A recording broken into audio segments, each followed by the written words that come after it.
Renunciation. The very term renunciation creates unwillingness in a person even to listen about it. This is due to the misinterpretation of the so-called self-acclaimed hermits and their funny way of dressing and with their nonsensical ideas. Does renunciation mean shunning away all the relationships and being lonely? Or does renunciation mean shunning away that which is illusion?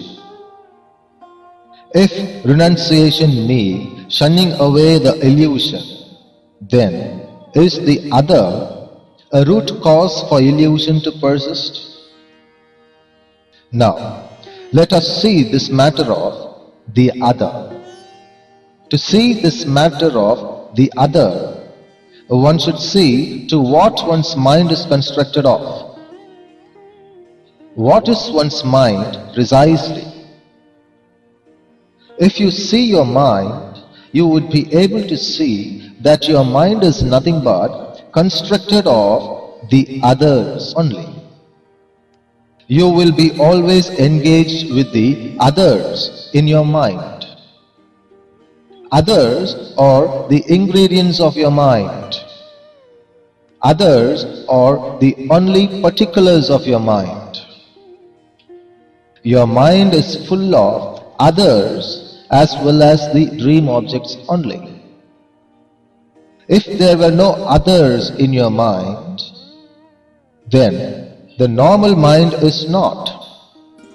The normal mind which has ended the other will turn inward and will settle in its source, which is the pure I am. Now, a friend in your mind and the same friend in the actuality are not the same. The actual friend is the reality, whereas the same friend whom you think about in your mind is illusion. If you have a relationship with your actual friend, then that is not illusion and that is not going to hinder your renunciation. But if you have a relationship with the same friend who exists in your mind as imagination, then that is an illusion and a great barrier for the peace to happen. It is not only with regard to your friend, but it is with regard to all your relationships, such as your husband, children, wife, parents, and so on. It is not that you are cruel if you don't think about the other, but rather it is settling into the reality. The love and relationship with your beloved and others is different when it comes out from your reality than the love and relationship which is the outcome of your imaginary mind. Unless the mind is shuttered down, truth will never be encountered. For the truth to be confronted, one has to renounce all the relationships with the people who exist in one's mind as imagination, not with the people who really exist around one. If one renounces the imaginary other from one's mind, then automatically the mind is renounced. Eventually the divine truth shines by itself. Renouncing the other from one's mind is not renouncing the relationship with the actual other around oneself, but rather it is sheer renunciation of illusion only. To renounce the other from one's mind, one should keenly watch what is happening in one's mind with the others. The truth is, with those others, one is always talking. If one stops talking with those others in mind, then those others will automatically fall from the mind. When the others fall from the mind, the mind too falls.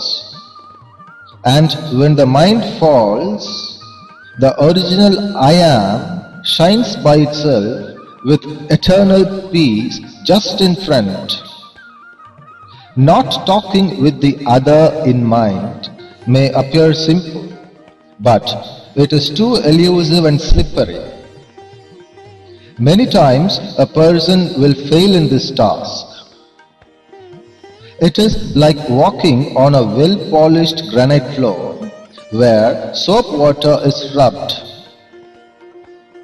A person who walks on that floor with a bare foot will be very, very cautious with each and every step taken, isn't it? Exactly the same cautiousness is required while attempting to stop talking with the others in mind. Or knowing well that a person will inevitably fail in this task for many a times, one should not worry even to the least if one fails in this task after attempting. Conversely, one should enjoy one's failure on seeing how wondrously it slips and throws us in the elusive experience. Again and again, one should try. If one succeeds for 1 minute, then it is a very good attainment. If one succeeds for 5 minutes, then it is utterly so beautiful. One need not worry even if one has slipped twice or thrice in those 5 minutes.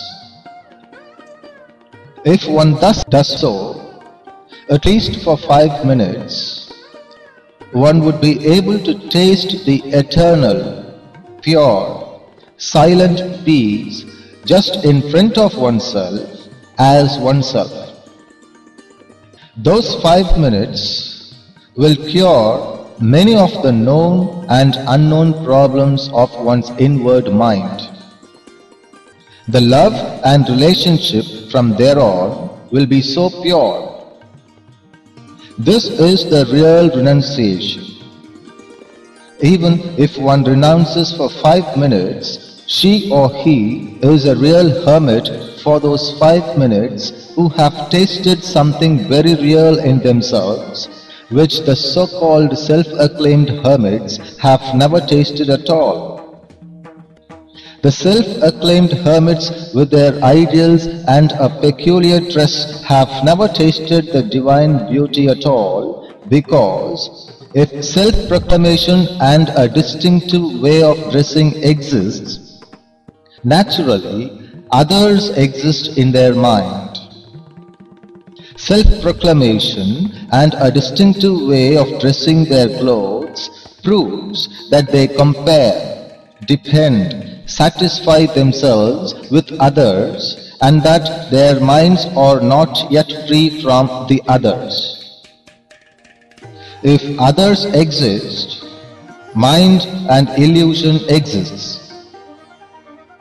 Or, if you are unable to do that, then be aware when your mind talks by itself, creating its own dialogues. See the gap between two words that your mind utters. You will feel an alive, silent consciousness. When the mind starts talking again, you again and again see the gap between two words. That gap will automatically start extending itself. That gap is the most divine. Be with it. Or, dear mothers, fathers, grandparents, sisters, brothers, and friends, completely retire to your physical body and watch how your physical face and body is reacting, turning, seeing, talking, sitting, standing, breathing, lying, sleeping, and so on. This is the real renunciation with shards, eternal truth.